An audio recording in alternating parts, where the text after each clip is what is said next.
څه سوی یې بیا خدای به هغه روجي او څونه به پکې واچوو نو ځان له پېشمني مو خورو ماښام مو سره وخورو دا غټې وریجې چې ته دا یوسئ غټې تاسو چې راکې دا خلک ووي ته چټاکې چټاکې وریجې ورکې چټاکې ګوله چې اوبه پکې خلک وچوي هغه د هغه نه وي د نارینه دا هم ښه دي زویه او ته دې وریجو ته څومره انتظار وکړې مورې خدای به اوس هم ورته کومه اریان یم ورته زه هم چې دغه مړو خلکو ته لږه پته ولګي که نه هغوی وایي یاره الف خان شرپو دا وریجې ورکوي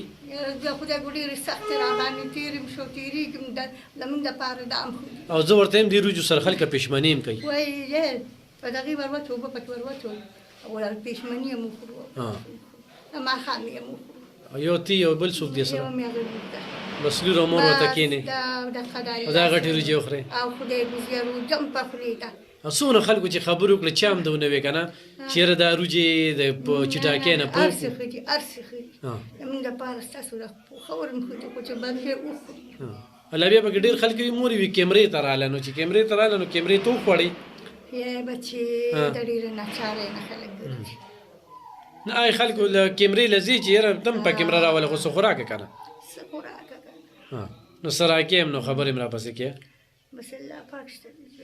دا غټې وریجې لکه قیمتي دي او دقه هم زمونږ لپاره ستا پې پېشمني هم کېږي ماښامي هم کېږي ته پکې اوبه واچې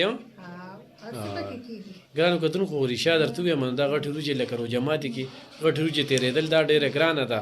دا خو موږ داسې بس خبره کوو خو د دې غریبانانو نه تپوس وکړه چې دا کوم تیار خواره ناست دي دا خبرې کوي که نه نو هغه وایي چې نو دې نه تپوس وکړه چې دا بیا دغه روجو کې بیا اوبه واچي او بیا هغه ځان ته ته راته وکړي الله دې زموږ په حال رحم وکړي والله دې دا خلکو ته هدایت ورکړي او هدایت نه وي نو خدایه دغه شانتې محتاجه کې څنګه چې دا مور نن دې غربت را په مخه کړې ده چې دې ته پته ولګي چې یاره احساس څه شی دی غربت څه شی دی او غریبي څه شی دی